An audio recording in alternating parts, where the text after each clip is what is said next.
আচ্ছা, আপনি কি কল্পনা করতে পারেন তীব্র তৃষ্ণায় ছটফট করতে করতে মরুভূমির তপ্ত বালুর উপর তিলে তিলে মারা যাওয়ার অনুভূতিটা কেমন? না, এটা কোনো কাল্পনিক বা সিনেমার দৃশ্য নয়। সাম্প্রতিক সাহারা মরুভূমিতে 50 জন মানুষ একে একে তৃষ্ণায় মারা যাওয়াকে কেন্দ্র করে সাহারা তার নিষ্ঠুর রূপ আবারও একবার দুনিয়াকে দেখিয়েছে। 11টি দেশ নিয়ে গঠিত, 92 বর্গ কিলোমিটার জুড়ে বিস্তৃত এই দানবীয় মরুভূমিকে অনেকে বলেন পৃথিবীর বুকে এক টুকরো নরক। কিন্তু কেন স্থানটিকে নরকের সাথে তুলনা দেওয়া হয়, আজ আমরা উন্মোচন করব সাহারার ভেতরে সেই হাড় হিম করা সত্য।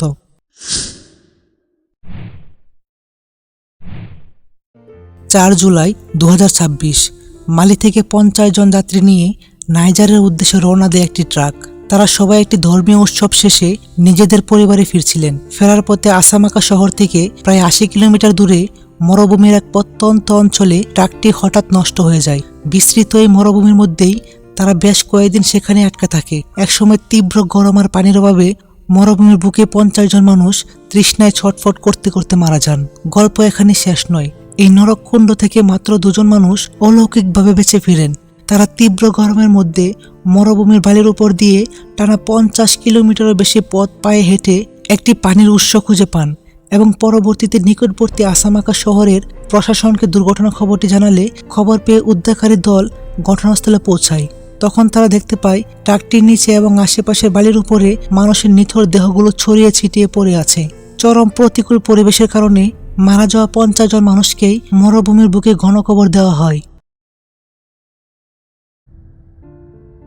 ইতিহাসের বুকে সাহারা মরুভূমি হল লাখ লাখ মানুষের এক গণকবরস্থান। প্রাচীনকাল থেকে এখন পর্যন্ত এখানে যে কত শত মানুষ হারিয়েছে তার কোনো সঠিক হিসাব নেই। 525 খ্রিস্টপূর্বাব্দে পারস্যের রাজা ক্যাম্বাইসাসের 50,000 সৈন্যের এক বিশাল সেনাবাহিনী সাহারা পার হওয়ার সময় এক বিশাল ধুলো ঝড়ের কবলে পড়ে।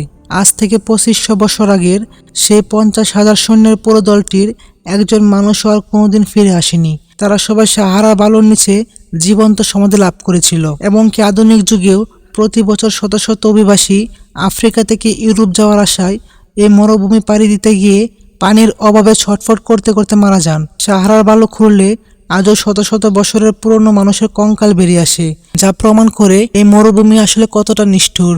সাহারাকে নরক বলার প্রধান কারণ হলো এর অবিশ্বাস্য তাপমাত্রা।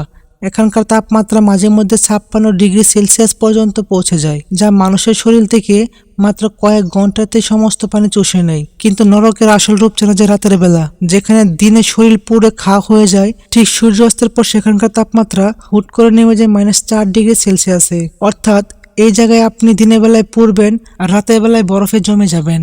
সাহারা মরুভূমি আমাদের মনে করিয়ে দেয় প্রকৃতি যেমন সুন্দর, ঠিক তেমনি এটা কতটা ভয়ঙ্কর এবং নিষ্ঠুর। নাইজারের সেই 50 জন হতভাগা মানুষের জন্য আপনার মনে কোনো প্রার্থনা থাকলে তা কমেন্ট করে জানান। ভিডিওটি ভালো লাগলে লাইক করুন এবং মহাবিশ্বের এমন সব রোমাঞ্চকর রহস্যের মুখোমুখি হতে হলে এখনই আমাদের সজীব হাসান কিউপি চ্যানেলটি সাবস্ক্রাইব করে পাশে থাকুন।